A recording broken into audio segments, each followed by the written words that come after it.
कल जो पैराग्राफ हुआ था अंत में, उसको पढ़ के आगे बढ़ते हैं। इसमें कहा गुरुदेव ने, चंचल मन तथा भ्रमित बुद्धि ने ही मनुष्य को व्याकुल तथा संत्रस्त बना रखा है। जो व्यक्ति आने का कारण नहीं जानना चाहता, जाने की कल्पना से भयभीत होता है, वह जीवन का क्या मर्म समझेगा। ऐसे व्यक्ति के सम्मुख एक ही विचार सदा बना रहता है और वह विचार है शरीर रक्षा का। कैसे इसे खिलाऊं, कैसे इसे सजाऊं, कैसे दृढ़ बनाऊं, किस प्रकार यह समस्या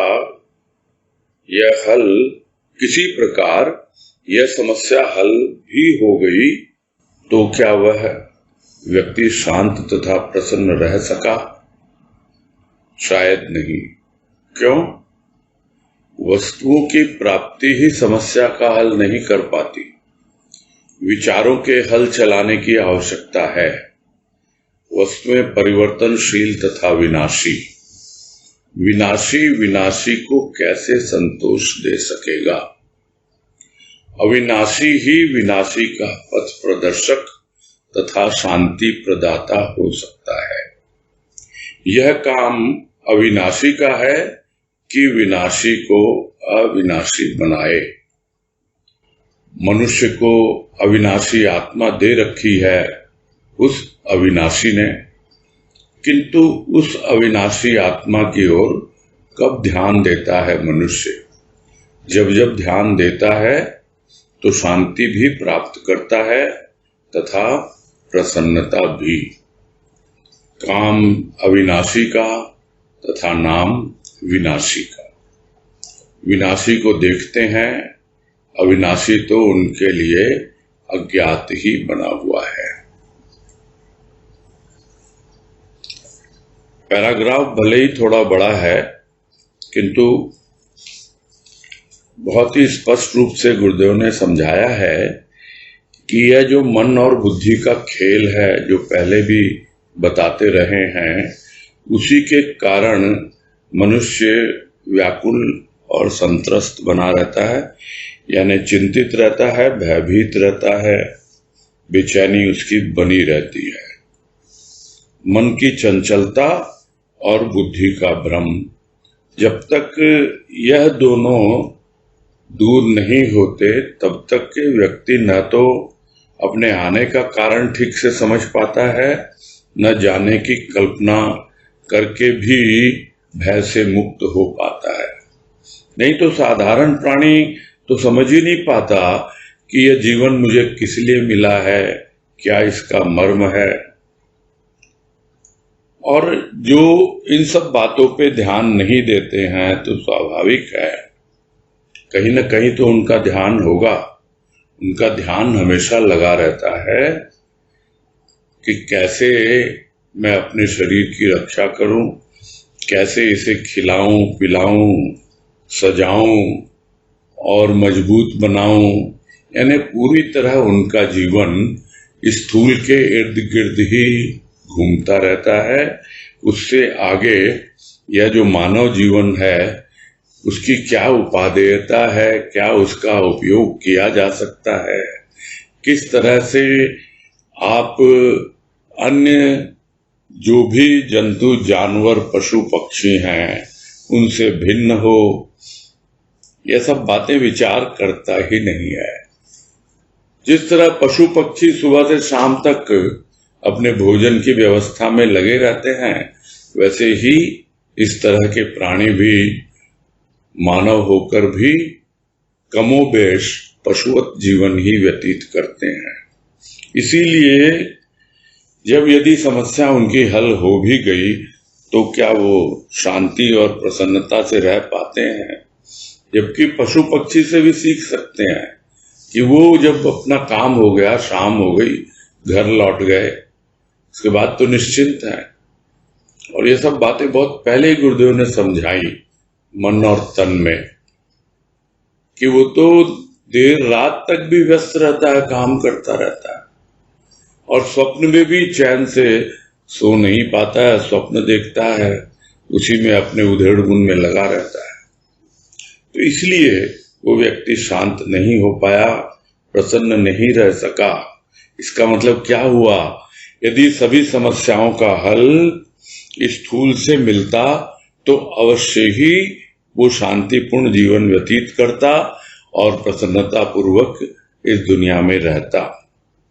तो उसे समझना चाहिए कि वस्तुओं की प्राप्ति या यह जो स्थूल का जीवन, जो धन दौलत मान बढ़ाई, स्टैंडर्ड ऑफ लिविंग, कुछ भी नाम दें हम, इन्हीं सब में ज्यादा उलझा रहता है प्राणी और इससे बाहर निकल नहीं पाता है और इससे कभी भी उसको छुटकारा नहीं मिलता। तो उसे क्या जरूरत है? उसे जरूरत है विचारों का हल चलाना। विचारों का हल चलाना मतलब मनन चिंतन में लगना। तो इस तरह से जब वो आगे बढ़ेगा तब उसे कुछ न कुछ समझ में आएगा। और गुरुदेव यहाँ समझा दे रहे हैं कि वस्तुएं तो परिवर्तनशील है और विनाशी है। तो स्वाभाविक है कि विनाशी विनाशी को कैसे संतोष दे पाएगा? जो प्राणी स्वयं दुखी है वो दूसरे का दुख कैसे दूर कर पाएगा? दूसरे का दुख दूर करने के लिए तो उससे ऊपर की अवस्था होनी चाहिए ना। यानी विनाशी विनाशी को कभी भी संतोष नहीं दे पाता। कहने को तो हम कहते हैं कि लोहा ही लोहे को काटता है, किंतु जो लोहा किसी दूसरे लोहे को काटता है वो उसके जैसा लोहा नहीं होता है, उसकी क्वालिटी अलग होती है। वैसे ही कुछ मनुष्य ऐसे होते हैं जो आते हैं मनुष्य जीवन धारण करके, मानव का जन्म लेते हैं, किंतु वो अविनाशी के भाव में रहते हैं। तो वो जो अविनाशी के भाव में रहते हैं वही वास्तव में विनाशी के पथ प्रदर्शक बनते हैं। तो वो अविनाशी ही विनाशी का पथ प्रदर्शक और शांति प्रदाता हो सकता है। इसलिए कह रहे हैं क्योंकि चलेंगे इस राह पर तभी जानेंगे, और नहीं तो हम जैसे खुद हैं वैसे ही दूसरों के पास जाएंगे, उनसे सलाह मशवरा करेंगे और अपना दुखड़ा रोएंगे, तो उससे क्या हासिल होना? वो अपना दुखड़ा रोता है। अरे किसी ऐसे के पास जाए जिसके सामने अपना दुखड़ा रोए तो वो उस कुछ समस्या का हल तो निकाले।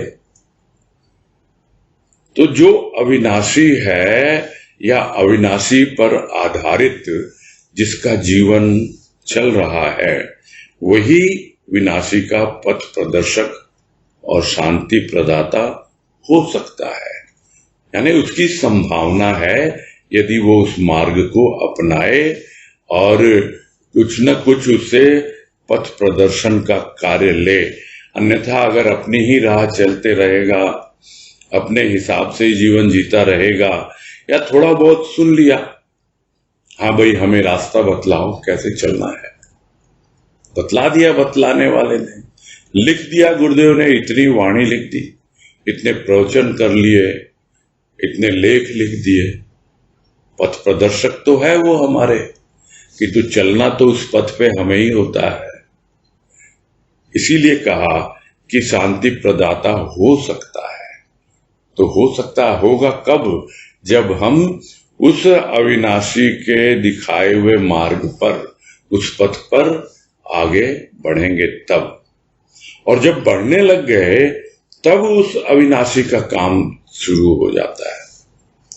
क्या शुरू हो जाता है? कि वो विनाशी को भी अविनाशी बनाए। यानी वो जैसा स्वयं है वैसा ही अपनी संतान को भी बनाए। और गुरुदेव तो हमेशा कहते थे कि मैं तो तुमको अपने जैसा बनाना चाहता हूं, किंतु तुम मुझसे लाभ उठाना चाहते हो, मेरे जैसा बनना नहीं चाहते हो। तो वो तो अपना काम जानते हैं, अविनाशी का ये काम है कि वो विनाशी को अविनाशी बनाए या उस राह पे आगे ले जाए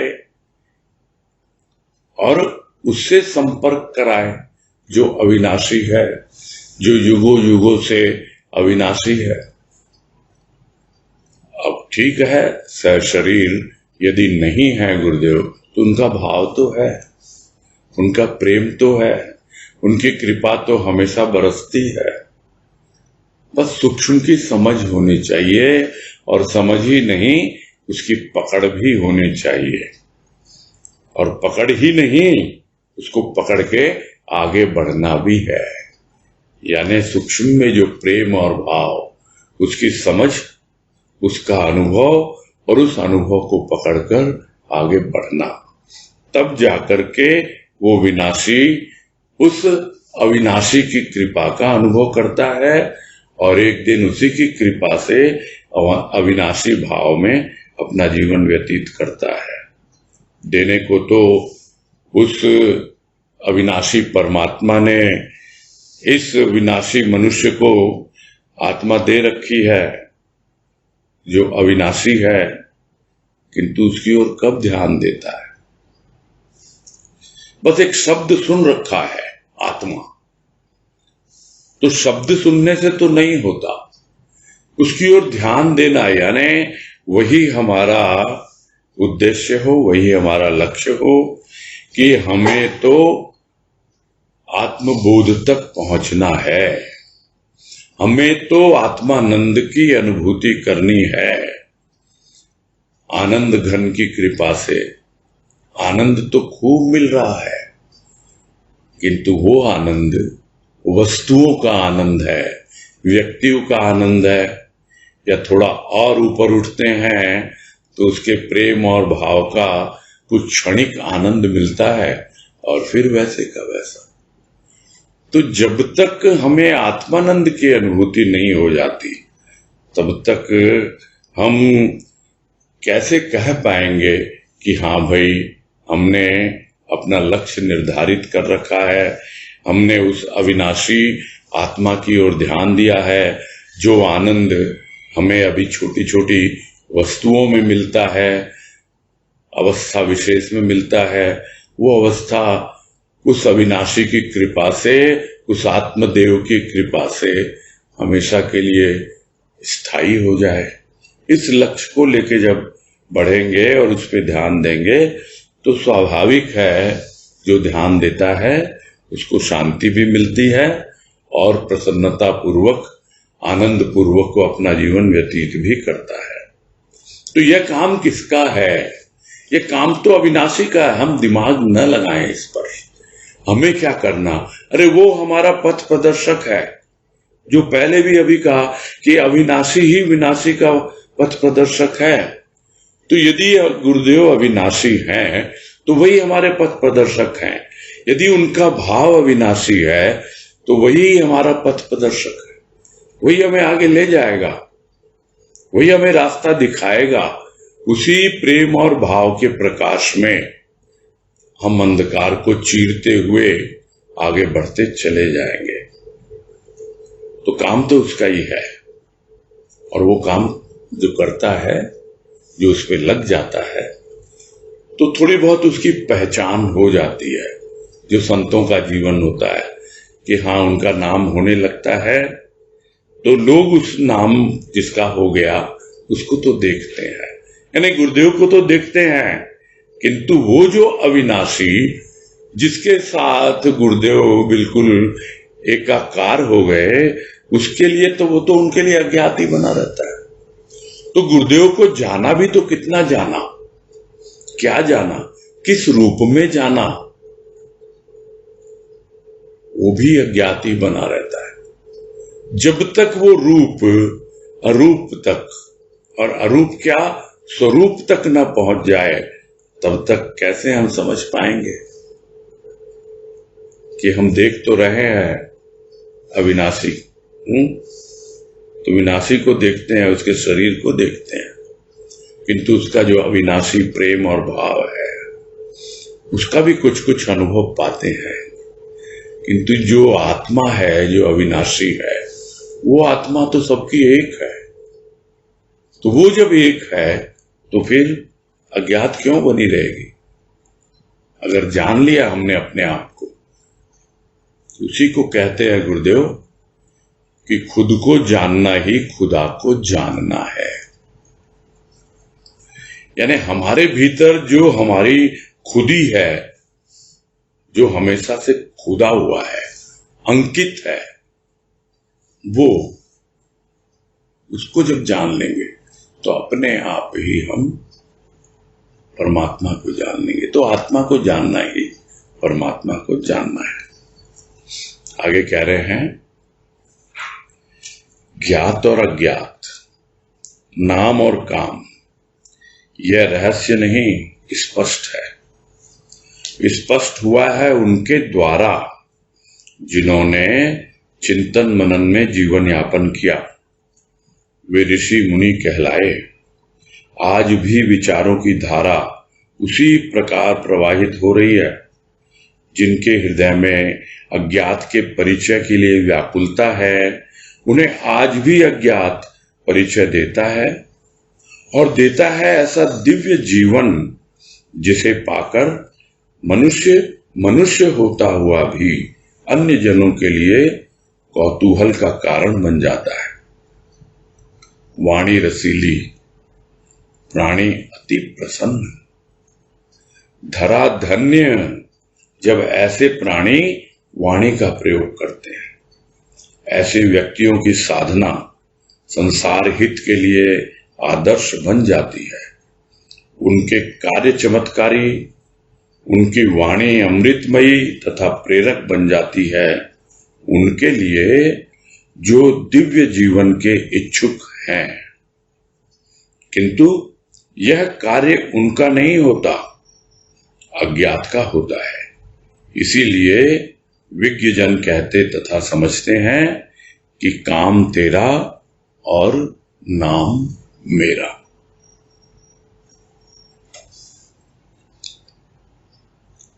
और स्वाभाविक है जो हम बातें करते रहते हैं कि गुरुदेव अपने ही अनुभव वाणी में, पुस्तकों में, प्रवचन में व्यक्त करते रहे हैं। और यहां पर तो बहुत ही स्पष्ट रूप से अपना जीवन वृत्तांत अपनी ही लेखनी से, अपनी ही कलम से उन्होंने लिख दिया है। और उसकी शुरुआत इस ढंग से कर रहे हैं इस पैराग्राफ में कि ज्ञात और अज्ञात, ये दो बातें हैं। तो ज्ञात क्या है? नाम। और अज्ञात क्या है? काम। तो यह कोई रहस्यमयी बात नहीं है, इसमें कोई सीक्रेट नहीं है, ये कुछ भी छिपा हुआ नहीं है, ये एकदम स्पष्ट है। किंतु इस बात को स्पष्ट किन लोगों ने किया? ऋषि मुनियों ने, संतों ने। उनके द्वारा ही ये बातें स्पष्ट हुई हैं कि जो कुछ भी ज्ञात इसको जो दिख रहा है उसका कोई ना कोई नाम आ गया। जो अज्ञात है उसका काम है किंतु उसका कोई नाम नहीं है, वो तो अनामी है। जो अनामी का नाम लेख हमने समझने का प्रयास किया था, उसमें यही बात गुरुदेव ने बतलाई कि नाम जिसका है वो तो एक नाम संकेत मात्र है, किंतु काम जिसका है वो तो अनामी का काम है, वो तो अज्ञात का काम है। और यह बात वही लोग समझा सकते हैं, स्पष्ट कर सकते हैं जो आध्यात्मिक चिंतन मनन में अपना जीवन बिताते हैं।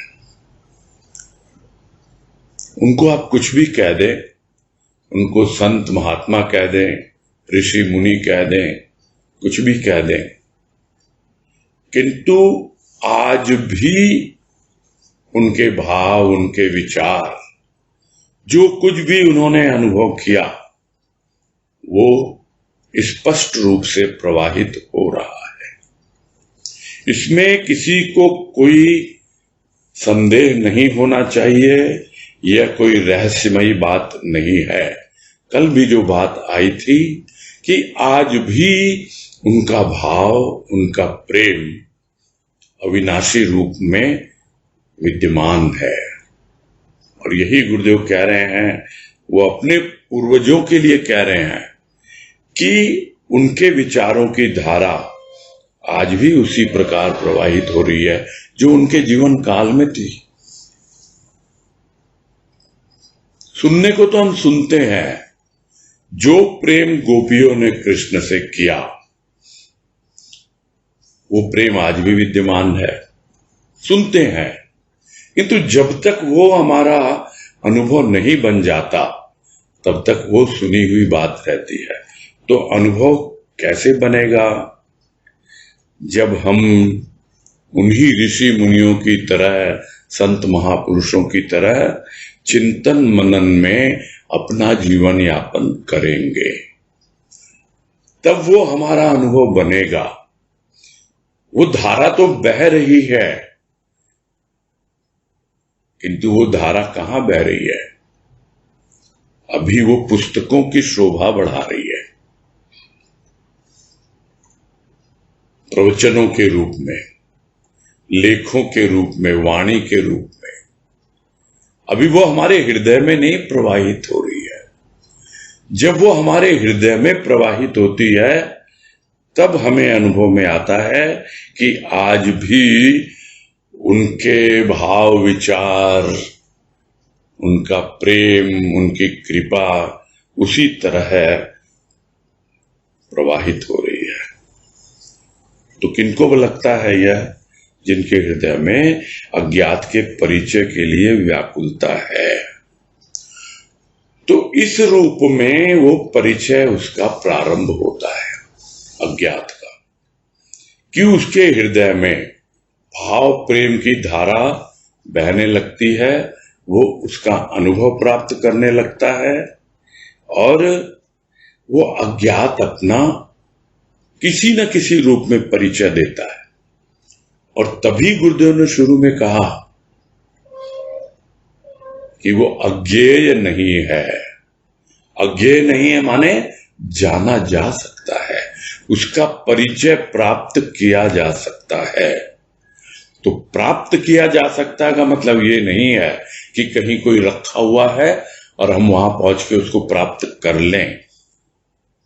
परिचय उसी को प्राप्त होता है जिसे वो अपना परिचय देता है, और वो अपना परिचय उसे ही देता है जो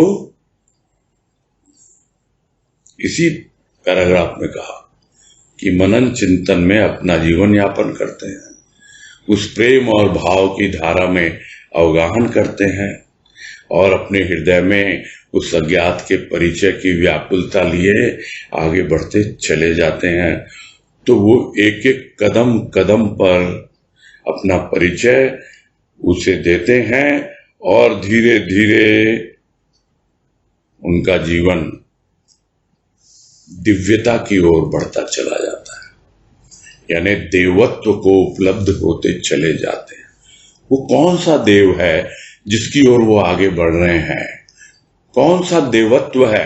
वो कोई और देव नहीं है, वो आत्मदेव ही है।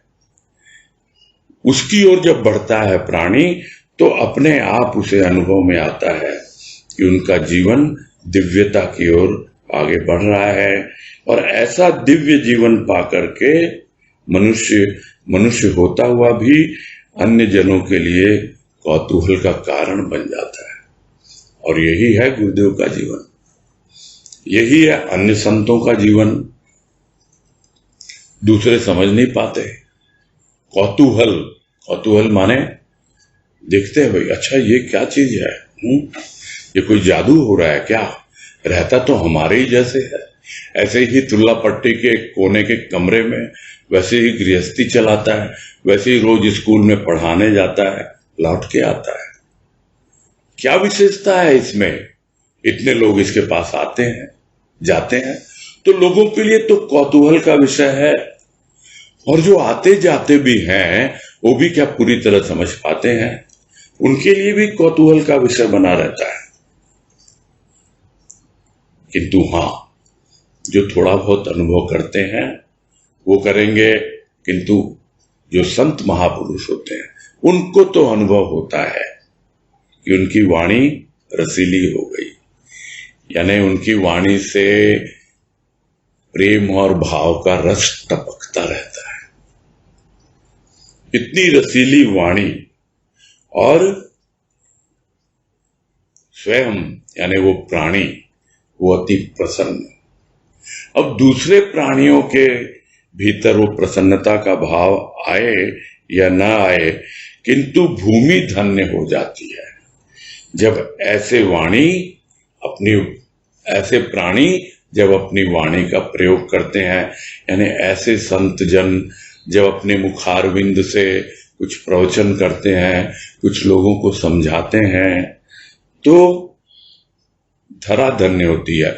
बाकी लोग समझें या ना समझें, किंतु हाँ, जिसकी भीतर की भूमि प्यासी है उसे तो अनुभव होता है कि ये रस बरस रहा है, यह प्रेम और भाव का रस उसकी वाणी के द्वारा बरस रहा है।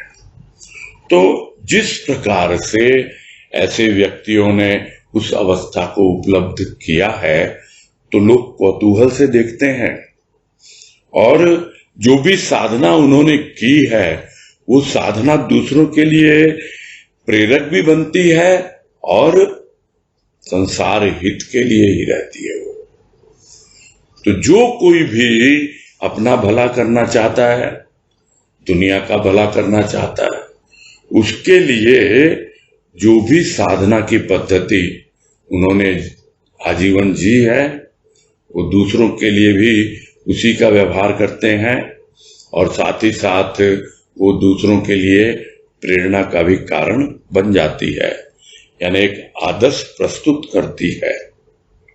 तो एक और तो संसार हित के लिए वो आदर्श बन जाती है कि तुम्हें संसार का भला करना है, तो इस प्रकार से तुम अपनी वाणी का प्रयोग करो, और साथ ही साथ एक आदर्श प्रस्तुत करते हैं वो कि तुम्हें यदि उस अज्ञात से परिचय चाहिए तो इस तरह जो जीवन साधना पूर्ण ढंग से मैंने बिताया है, साधन अपनाकर प्रेम और भाव का, वही साधन अपनाकर तुम आगे बढ़ सकते हो। तो उनके जो कार्य होते हैं वो चमत्कारी होते हैं। समझ में नहीं आता कैसे हो रहा है। चमत्कारी का मतलब क्या? चमत्कार होता क्या है? इसे हम कहें प्रकृति से परे। समझने के लिए हम कह दें अप्राकृतिक, यानी प्रकृति में जो संभव है वो कहां, वो हमने देखा है, हमने सुना है, हमने अनुभव किया है, तो वो तो चमत्कारी नहीं कहलाएगा, वो तो प्राकृतिक कहलाएगा। किंतु जो उससे हटके, उससे ऊपर, जो अनएक्सपेक्टेड, वही तो चमत्कार होता है। यही तो समझते हैं लोग कि हाँ, उनके कार्य बिल्कुल थोड़े हटके हैं। क्यों? क्योंकि वो तो प्रकृति को लांघ कर स्वभाव तक पहुंच चुके हैं।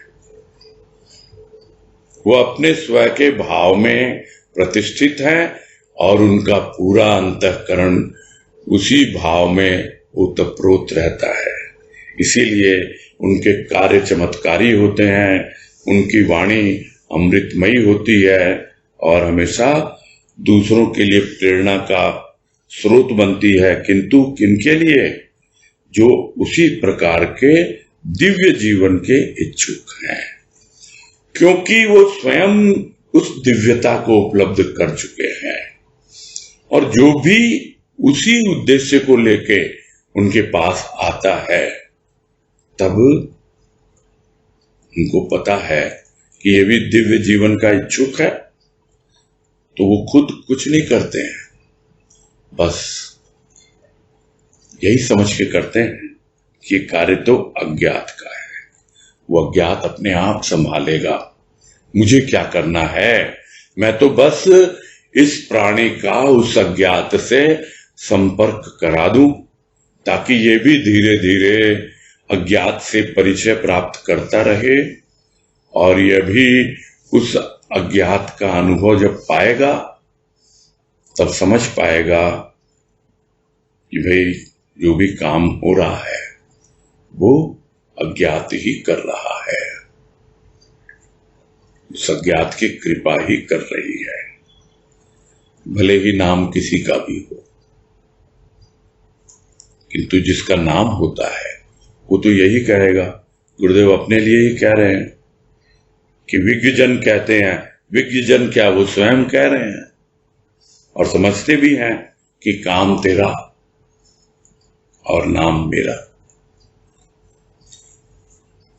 यही कह रहे हैं सबको कि तुम लोग मुझे महत्व देते हो, मेरा नाम रटते हो, नाम जपते हो, अरे उस अनामी की ओर ध्यान दो जिसकी ओर मैं इशारा करता हूं।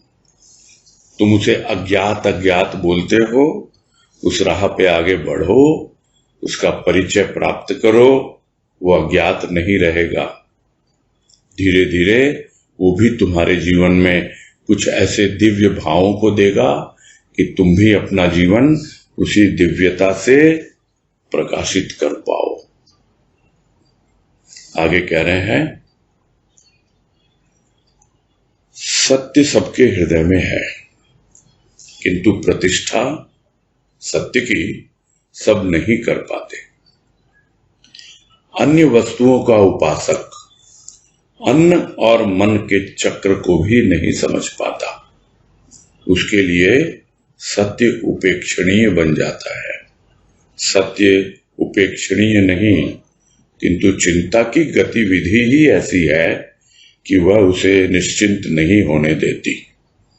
जो निश्चिंत नहीं वह निश्चित अनिश्चित को क्या समझेगा। जिसका चित्त सत्य की ओर नहीं, आनंद की ओर नहीं, वह सच्चिदानंद को क्यों जानने लगा तथा मानने लगा। और यही कह रहे हैं कि सबके भीतर वो आत्मा अविनाशी के रूप में है और उसी आत्मा के कार्य हो रहे हैं सबके भीतर।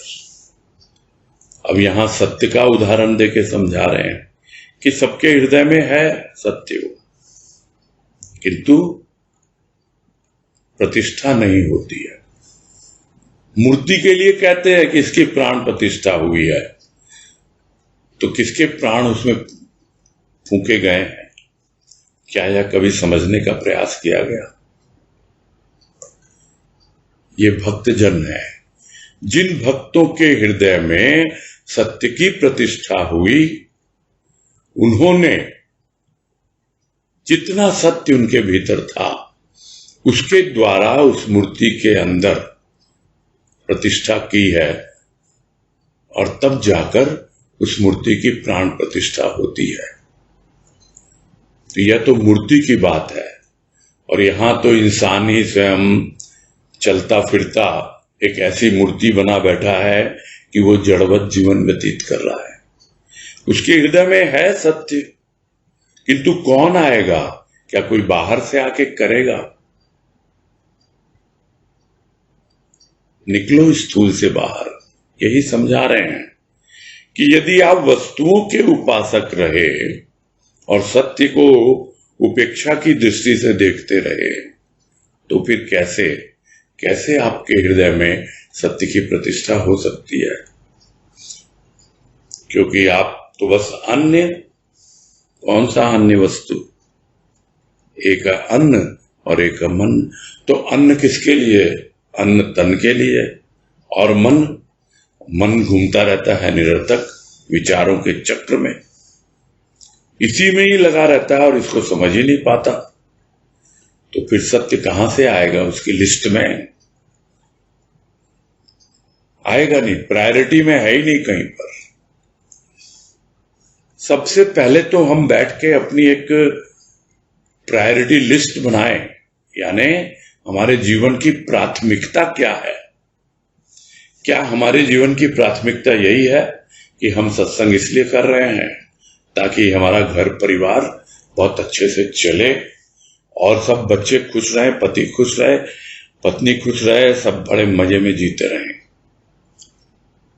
अगर यह प्राथमिकता है तो ये सब जितनी बातें गुरुदेव कह रहे हैं, लिख के गए हैं, उसका कोई तात्पर्य नहीं है, कोई मतलब ही नहीं है उसका। और ऐसा ही समझ में आता है कि उस वक्त जो लोग भी सत्संग से जुड़े होंगे या लगे होंगे, तो वो समझाने से भी समझ में अगर नहीं आई तो गुरुदेव ने कहा क्या करूं मैं अब, तो लिख के चले गए। अब हमें विचार करना है कि उनका लिखा हुआ जो एक कसक लेके वो गए, क्या हम उसको समझ पा रहे हैं? समझना है कि अन्न और मन के चक्र को ही नहीं समझ पाए अभी, हमारी प्राथमिकता अभी भी वही बनी हुई है, तो फिर स्वाभाविक है हम सत्य की ओर ध्यान क्यों देंगे? उपेक्षा के योग्य है नहीं सत्य, किंतु बार बार वही जीवन जिएंगे, वही दुनियादारी में घर परिवार में फंसे रहेंगे, तो स्वाभाविक है अभाव आएगा। अभाव आएगा तो चिंता लेके आएगा, तो चिंता जब आती है तो स्वाभाविक है कि वो निश्चिंत नहीं होने देगी। यह तो एकमात्र प्रभु का भाव है जो अभाव को दूर करता है और चिंता को पास फटकने भी नहीं देता। और जब उस भाव में चिंतन करते हैं तो बिल्कुल स्वाभाविक है कि चिंता आएगी ही नहीं। इसीलिए लोग कहते सुने जाते हैं, अनुभव भी है सबका, कि चिंतन करेंगे तो चिंता अपने आप ही दूर हो जाती है। किंतु चिंतन तो है ही नहीं हमारी प्रायोरिटी में, हमारी प्राथमिकता में है ही नहीं मनन चिंतन। चिंता भी नहीं है, हर कोई चाहता है मैं चिंता ना करूं, किंतु गतिविधि ही कुछ ऐसी है उसके जीवन की, और चिंता देवी तो तैयार बैठी है, बस प्रवेश कर गए भीतर और निश्चिंत नहीं हो पाते। और निश्चिंत नहीं हो पाते तो फिर कैसे मालूम पड़े कि क्या तो मेरे जीवन में निश्चित है और क्या अनिश्चित है। निश्चित क्या है? निश्चित यही है कि मुझे मनुष्य का जन्म मिला है, बहुत बड़ी कृपा है परमात्मा की, ये तो निश्चित है।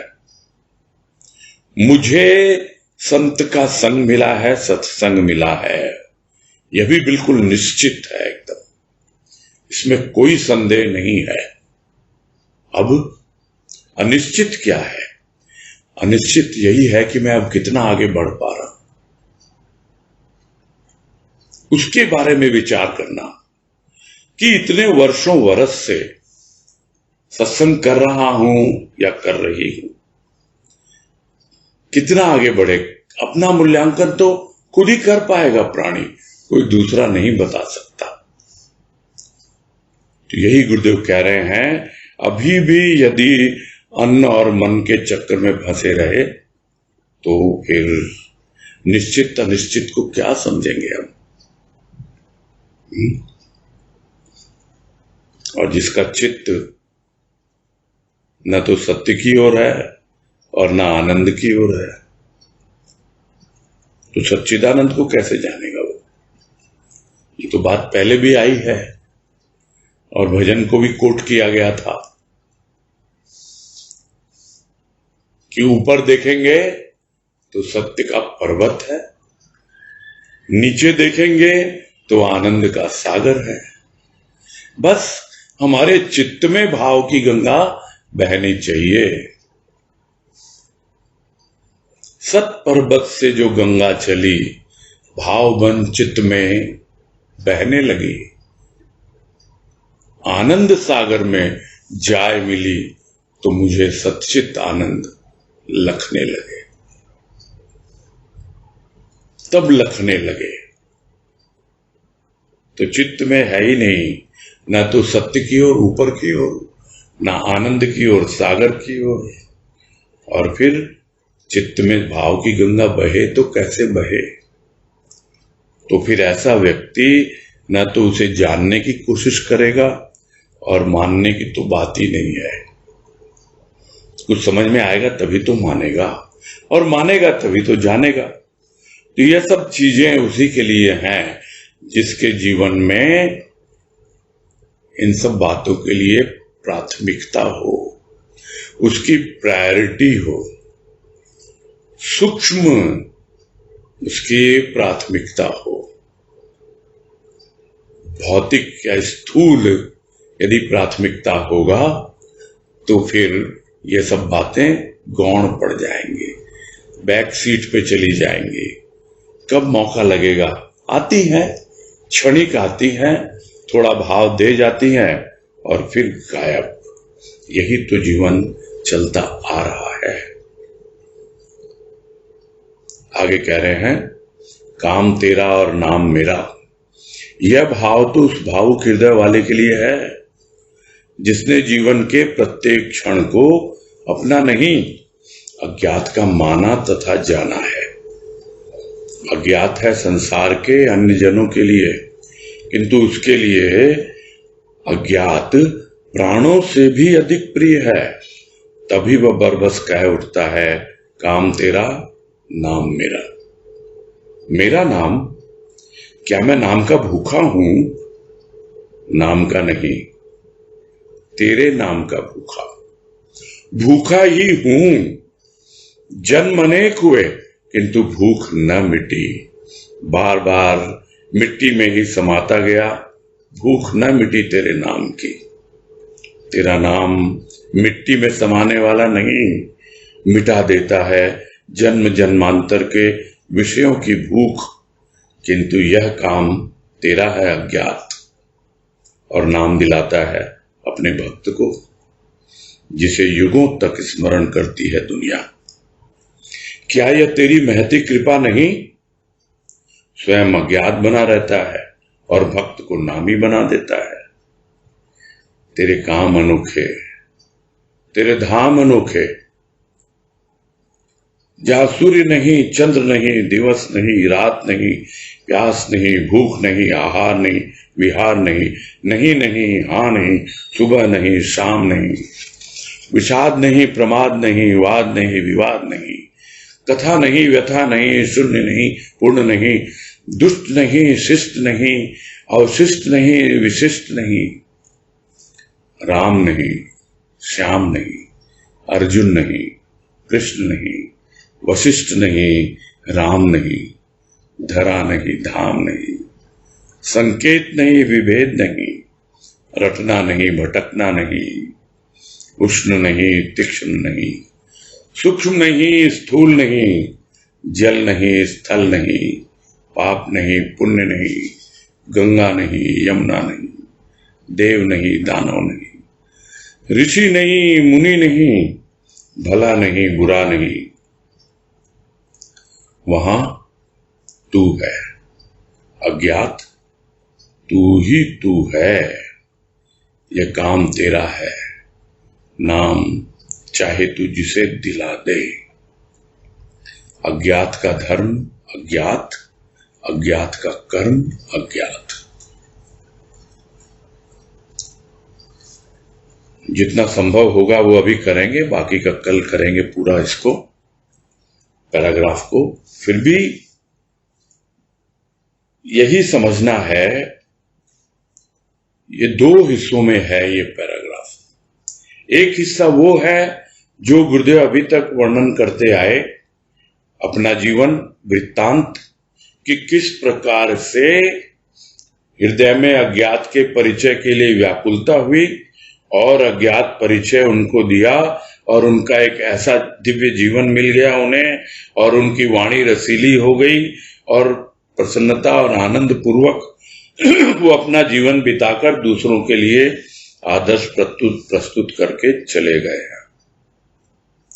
बीच में बताया किंतु बहुत से लोग इस पे ध्यान नहीं देते, जो पिछले पैराग्राफ में और इस पैराग्राफ में पुनः उसी बात पर आ रहे हैं, अपनी ही बात पर, कि ये कौन कहेगा कि काम तेरा नाम मेरा। या तो कोई भावुक हृदय वाला ही कहेगा। अब उन्होंने लिखा नहीं कि मेरे जैसा कोई कहेगा। और भावुक हृदय कैसा हो? जिसने जीवन के प्रत्येक क्षण को अपना नहीं अज्ञात का माना है। और यही है जीवन। प्रत्येक क्षण, एक एक श्वासों में यदि यह भाव समाहित हो जाए कि जो भी काम हो रहा है वो तेरा है। यदि श्वास लेना भी कोई काम है तो वो भी तेरा काम है। तुम्हारे लिए ही जिंदा हूं मैं, उसीलिए श्वास ले रहा हूं। जबकि यह कोई काम नहीं है, यह तो आराम का विषय है। श्वास आ रही है, जा रही है, अपने आप हो रहा है। कितना सहज! तो क्या बाकी जीवन इतना सहज नहीं हो सकता कि श्वास आ रही है, भाव भीतर जा रहा है, श्वास बाहर जा रही है, अभाव दूर हो रहे हैं। इस भाव के साथ जब प्रत्येक क्षण जीवन का व्यतीत होता है तब मालूम पड़ता है कि जीवन अपना नहीं, एक एक क्षण उसी का है जिसको अज्ञात मैंने माना और जाना है। अपना नहीं है, वो अज्ञात का है। अज्ञात कहना पड़ता है इसलिए क्योंकि संसार के लोग समझ नहीं पाएंगे कि मैंने उसको जान लिया। तो अज्ञात है संसार के अन्य जनों के लिए, किंतु उसके लिए तो अज्ञात प्राणों से भी अधिक प्रिय है। कहने के लिए अज्ञात कहता है, किंतु क्या उसने उसे जाना नहीं? ठीक है, पूर्ण रूप से नहीं जाना, किंतु अपने अंदर प्राणों में तो अनुभव कर लिया ना कि किस प्रकार वो भाव उसके प्राणों में प्रवाहित हो रहा है। उसके प्राणों में उस भाव की प्रतिष्ठा हो चुकी है। तभी तो वो अज्ञात प्राणों से भी अधिक प्रिय है और तभी तो वो कह पाता है कि काम तेरा नाम मेरा। अब फिर और भावुक हो गुरुदेव लिख रहे हैं कि मेरा नाम, क्या मुझे नाम चाहिए? क्या मैं नाम का भूखा हूं? नहीं नहीं, मैं अगर भूखा हूं तेरे नाम का भूखा हूं। भूखा ही हूं, आज से नहीं, जन्म जन्मांतर से मैं तेरे नाम का भूखा हूं। उसी नाम को रटता रहा, उसी नाम को जपता रहा, किंतु तू तो अज्ञात ही बना रहा। अनेक जन्म हुए, मेरी भूख नहीं मिटी, बार बार मिट्टी में समाता गया, तेरे नाम की भूख नहीं मिटी। मैं तुम तक पहुंच नहीं पाया हे अनामी, तुझे जान नहीं पाया, तू अज्ञात ही बना रहा। किंतु अब जब समझ में आ गया तब मालूम पड़ा कि तेरा नाम तो ऐसा है जो मिट्टी में समाने वाला नहीं है। मिट्टी में समाने वाला यानी नष्ट होने वाला नहीं है। ये नाम तो ऐसा है कि मिट्टी में भी समाएगा तो एक वृक्ष खड़ा कर देगा। जैसे बीज मिट्टी में समाता है तो न जाने कितने बीज प्रकट करता है, इस तरह वो नाम बीज रूप में जब भीतर जाता है तब लगता है वो मिट्टी में नहीं समाया, वो तो न जाने कितने रूपों में आज प्रकट हो रहा है। और मिट जाती है जन्म जन्मांतर की भूख। अपनी भूख तो मिटी ही मिटी, दूसरों की भूख मिटाने का भी एक साधन प्रस्तुत कर दिया गुरुदेव ने यहां, और यही कह रहे हैं। किंतु ये काम तेरा है अज्ञात, तेरा काम ही किया है मैंने तो, और तू नाम दिलाता है मुझे, अपने भक्त को। और इसे युगों तक स्मरण करती है दुनिया, करती रहेगी, किसी न किसी नाम से करती रहेगी। किंतु भक्त जानता है कि काम तो तेरा ही है, भले ही दुनिया न जाने। दुनिया के लिए तू अज्ञात हो सकता है, किंतु तूने अपना परिचय मुझे दिया है, इसलिए नाम तेरा हो रहा है। भक्त जानता है, लोग नहीं जानते। भक्त इशारा करता है, उसी का नाम है, उसी का काम है, किंतु लोग उसको नाम देते हैं, भक्त को, और भक्त को स्मरण करते हैं। जबकि भक्त बार बार कहता है, यह नाम तो अनामी का है, अज्ञात का है। वो अज्ञात का काम मैंने किया, भले ही मेरा नाम हुआ, मैं नामी हुआ, किंतु नामी तो कोई और ही है। सब नामों का नामी तो वही है, वही तो नाम देने वाला, वही तो इनाम देने वाला, सब कुछ तो वही है।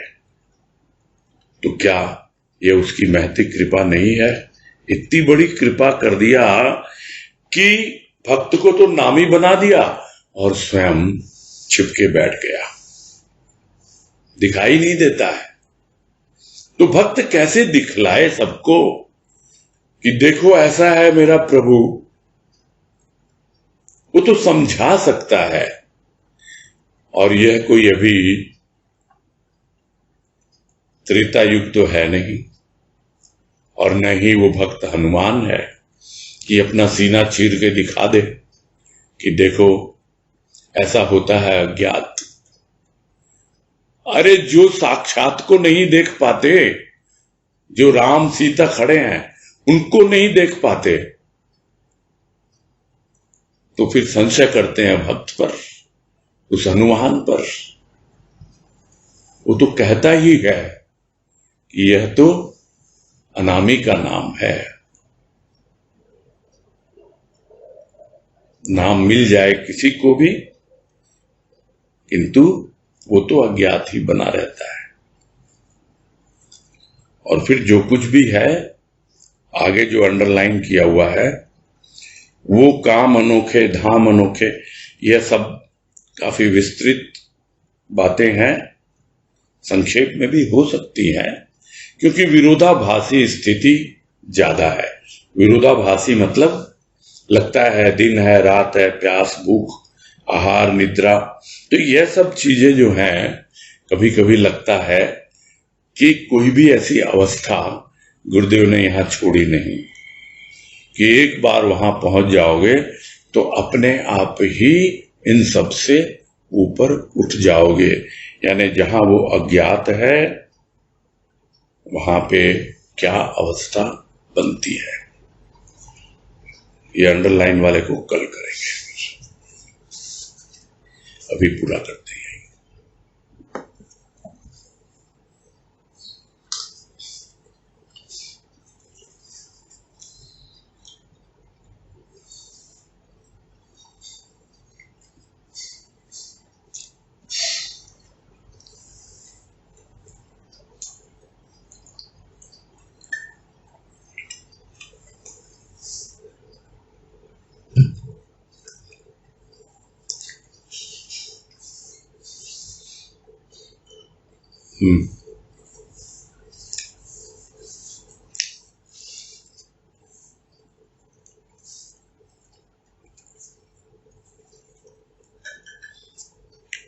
हाँ, अजय बंसल बोलिए।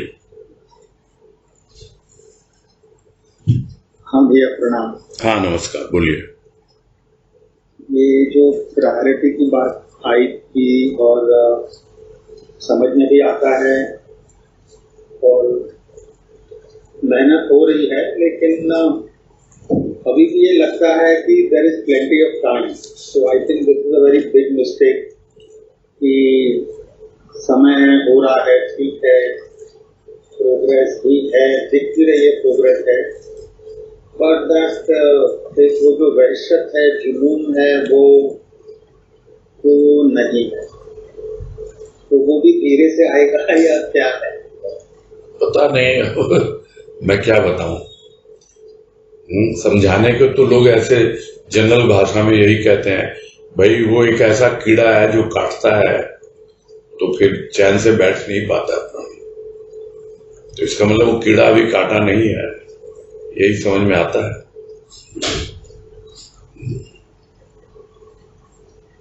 वो व्याकुलता, वो बेचैनी, ये सब बातें गुरुदेव ने कही है ना यहाँ पर, है ना, कि जिनके हृदय में अज्ञात के परिचय के लिए व्याकुलता है, उन्हें आज भी अज्ञात परिचय देता है, और देता है ऐसा दिव्य जीवन जिसे पाकर मनुष्य मनुष्य होता हुआ भी अन्य जनों के लिए कौतूहल का कारण बन जाता है। ये एक सेंटेंस है जो मैंने फिर से आपके सामने पढ़ के सुनाया, ताकि वो व्याकुलता चाहिए, छटपटाहट, व्याकुलता, बस और कुछ नहीं, यही। तो अब क्या बोले, अब बोलो उस कीड़े को आके काटे आपको, लगे रहो ना भाई। कोरोना ने तो काटा है। नहीं, बचे रहो उससे, तो गलत चीज है वो उससे काटने की जरूरत ही नहीं होती है। ये तो गिने चुने विरले होते हैं जिनको वो कीड़ा काटता है। बाकी साधारण प्राणी हम जैसे जो, हम तो यही कहते हैं कि लगे रहो, एक न एक दिन उसकी कृपा का अनुभव होगा, उस दिशा में भी हम कुछ न कुछ, हमारे सोच में परिवर्तन आएगा, तब हमको मालूम पड़ेगा कि जो चीज हमको लगती थी कि बहुत ही कठिन है, असंभव है, या क्या मेरे साथ भी यह संभावना है, वो सब चीजें लगेगा कि हाँ संभव हो रही है। उसकी कृपा पर ही है ना।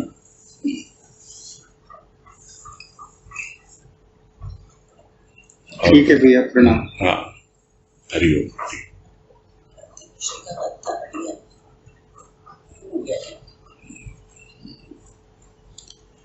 अनीता तुलश्याम, बोलिए। प्रणाम भैया। हाँ नमस्कार, बोलिए।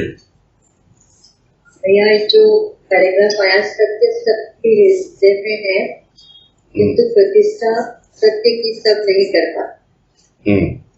तो हृदय में सत्य है तो उसकी प्रतिष्ठा, थोड़ा सा मूर्ति की प्रतिष्ठा तो समझ में आती है, मूर्ति की प्रतिष्ठा होती है, उसकी प्राण प्रतिष्ठा होती है, लेकिन हृदय में तो सत्य है, फिर उसकी प्रतिष्ठा हम उसको जान नहीं पा रहे, थोड़ा और समझना चाह रहे।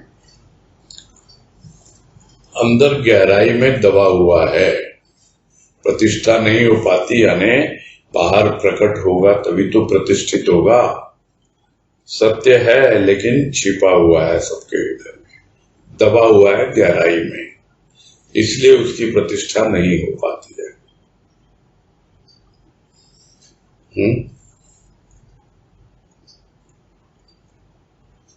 बहुत बार आपने पढ़ा होगा न्यूज वगैरह में या हिस्ट्री में भी कि खुदाई करते हैं और उसमें से किसी की मूर्ति निकल आती है। तो मूर्ति निकल आती है तो फिर वहीं पे बोलते हैं यहाँ मूर्ति निकली है, यहाँ मंदिर होगा पहले कोई, बस वहीं की वहीं मंदिर बनना चाहिए, वहीं पे ये होना चाहिए। और ये सब चीजें हैं, अभी जो खुदाई हुई, जो अयोध्या का मामला चल रहा था, ये सब भी हमने देखा ही सुना है। खुदाई में बहुत से ऐसे अवशेष मिले हैं जिससे पता लगा कि यहाँ पहले मंदिर था, तो वहीं प्रतिष्ठा होगी ना फिर।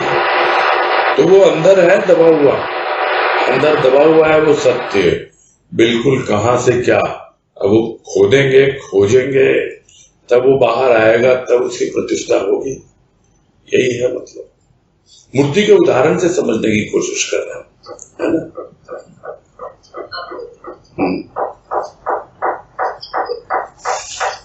मैं एक लाइन और पूछनी थी।